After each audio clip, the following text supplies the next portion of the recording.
రాష్ట్ర విభజన తర్వాత ఏపీకి నారా చంద్రబాబు నాయుడు తొలి ముఖ్యమంత్రి అయ్యారు. ఆ 5 సంవత్సరాలు ఆయన బ్యాచ్ రాష్ట్రంలో చేయని అరాచకం లేదు. నాడు చేసిన పాపాలు చంద్రబాబుకు శాపాలయ్యాయి. 2023లో ఆ పాపాలన్నీ ఒక్కటిగా పండాయి. అందుకే జైల్లో తొలిసారి అర్ధ శతదినోత్సవాన్ని జరుపుకున్నారు చంద్రబాబు. నారా లోకేష్ పాదయాత్రను ఎంతో గొప్పగా ప్రారంభించారు. ఆరంభంలోనే ఒకరిని బలి తీసుకున్నారు. ముగింపు అట్టహాసంగా చేద్దామని అనుకున్న తుస్సుమంది. మునిగిపోతున్న సంవత్సరంలో తెలుగుదేశంలో సంభవించిన పరిణామాలపై రౌండప్ చూద్దాం. ఏపీలో వైఎస్ఆర్ కాంగ్రెస్ పార్టీ అధికారంలోకి వచ్చాక తెలుగుదేశం పాలనలో జరిగిన అక్రమాలు, అవినీతి, అరాచకాలకు చెక్ పడింది. అరాచక పాలనకు ప్రతిఫలంగా 23 స్థానాలతో టీడీపీ ప్రతిష్ట పాతాళంలో కూరుకుపోయింది. మరో 4 నెలల్లో రాబోతున్న ఎన్నికలకు ఏడాది ముందు నుంచే ఈసారి ఎలాగైనా గెలవాలన్న కోరికతో ప్రజల సమస్యలు తెలుసుకునే పేరుతో నారా లోకేష్ చేత యువగలం పేరుతో పాదయాత్రకు ప్లాన్ చేసింది. జనవరి ఆఖరులో మొదలైన లోకేష్ పాదయాత్ర అనేక సార్లు ఆగుతూ డిసెంబర్ నెల మధ్యలో విశాఖలో ముగింపు సభతో పాదయాత్ర ముగిసిందనిపించారు.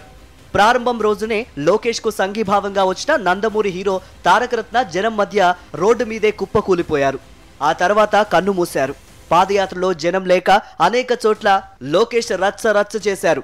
400 రోజుల పాటు 4000 కిలోమీటర్ల మేర పాదయాత్ర అని ప్రకటించి అంత దూరం నడవలేక 300 రోజుల పాటు మధ్యలో ఆగుతూ నడిచి 3000 కిలోమీటర్లు దాటాక ముగించారు. ముగింపు సభకు చంద్రబాబు, బాలకృష్ణ, పవన్ కళ్యాణ్ వచ్చినా ప్రజల నుంచి స్పందన కనిపించలేదు. లోకేష్ పాదయాత్రకు జనాలను తరలించడం చంద్రబాబుకు తలకు మించిన భారంలా మారింది. అవగాహన రాహిత్యంతో మాట్లాడడం, తత్తరపాటు ప్రసంగాలతో లోకేష్ నవ్వుల పాలయ్యారు. లోకేష్ పాదయాత్రతో తమకు ఎందుకు ఈ కర్మ అంటూ టీడీపీ నాయకులు నెత్తి నోరు కొట్టుకునేవారు. లోకేష్ పాదయాత్ర కేవలం వైఎస్ఆర్సీపీ శ్రేణులపై దాడులు చేయడానికి మాత్రమే అన్నట్లు జరిగింది. ఈ ఏడాది తెలుగుదేశం పార్టీకి గట్టి ఎదురు దెబ్బ తగిలింది.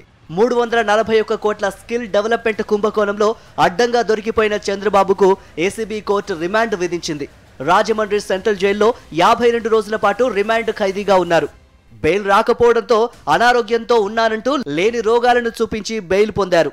చంద్రబాబు అరెస్టు తర్వాత సానుభూతి పొందాలని టీడీపీ చేసిన ప్రయత్నాలన్నీ విఫలమయ్యాయి. చంద్రబాబు అరెస్టును, టీడీపీ నిరసన కార్యక్రమాలను ప్రజలు ఎంత మాత్రమూ పట్టించుకోలేదు.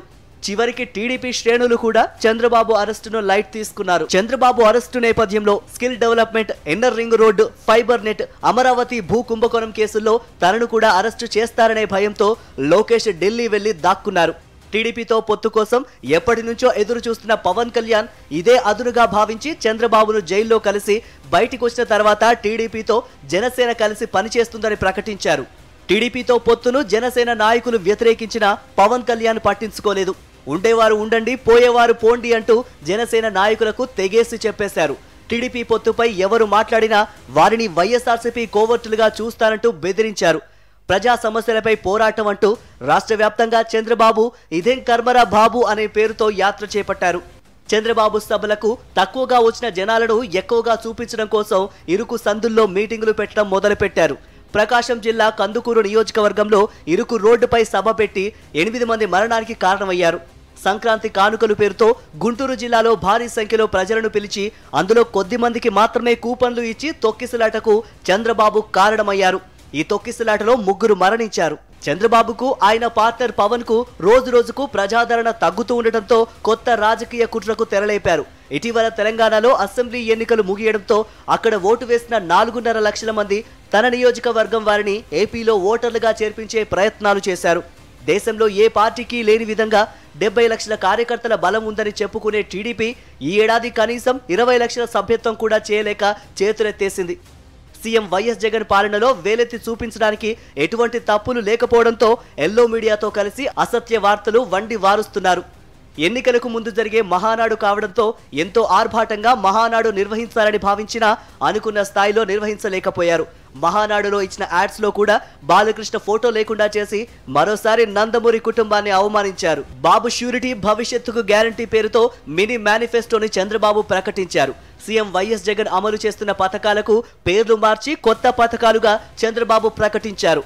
కర్ణాటకలో కాంగ్రెస్ పార్టీ ప్రభుత్వం అమలు చేస్తున్న కొన్ని పథకాలను కూడా కాపీ పేస్ట్ చేసి మేనిఫెస్టోలో పొందపరిచారు. చంద్రబాబు మేనిఫెస్టోపై అప్పుడే ప్రజల్లో పెద్ద ఎత్తున విమర్శలు వచ్చాయి. 2014 ఎన్నికల ముందు 650 హామీలు ఇచ్చిన చంద్రబాబు ఎన్ని హామీలు అమలు చేశారో చెప్పాలంటూ సోషల్ మీడియా వేదికగా యువకులు ప్రశ్నల వర్షం కురిపించారు. వెబ్సైట్ నుండి మేనిఫెస్టోని తొలగించడమేనా అమలు చేయడం అంటే అంటూ చంద్రబాబుకు ప్రశ్నలు సంధించారు. అదేవిధంగా విజన్ 2047 అంటూ అర్థం పర్థం లేని ఓ డాక్యుమెంట్ను ప్రజల ముందు పెట్టారు. కేంద్ర ప్రభుత్వం ప్రకటించిన విజన్ 2047లోని కొన్ని అంశాలను కాపీ కొట్టి తానేదో దేశ ప్రయోజనాల కోసం కొత్త విజన్ సృష్టించినట్లు సొంత డబ్బా కొట్టుకున్నారు. బీజేపీ అగ్రనాయకత్వం చీ పో అన్న సిగ్గు లేకుండా పొత్తు వాళ్ళ చుట్టూ తిరిగారు. ప్రధాని మోదీతో ఫోటోలు తీయించుకొని బీజేపీకి దగ్గరవుతున్నామంటూ బిల్డప్ ఇచ్చారు.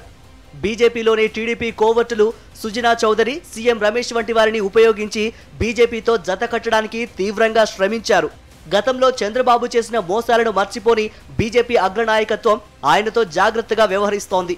ఆంధ్రప్రదేశ్లో టీడీపీతో పొత్తుకు కమలం పార్టీ నిరాకరించడంతో తెలంగాణలో కాంగ్రెస్ పార్టీకి మేలు చేసే ఉద్దేశంతో అక్కడ పోటీకి దూరంగా ఉంది. టీడీపీ మద్దతుదారులంతా కాంగ్రెస్ కు ఓటేయాలని పిలుపునిచ్చింది. అయితే టీడీపీ పిలుపును ఆ పార్టీకి బలం ఉందని చెప్పుకునే గ్రేటర్ హైదరాబాద్ లో ఎవ్వరూ పట్టించుకోలేదు. రోజు రోజుకి క్షేత్ర స్థాయిలో క్షీణిస్తున్న టీడీపీని పైకి లేపేందుకు ఎల్లో మీడియా ఎన్ని ప్రయత్నాలు చేస్తున్నా పార్టీ గ్రాఫ్ మాత్రం పైకి లేవడం లేదు.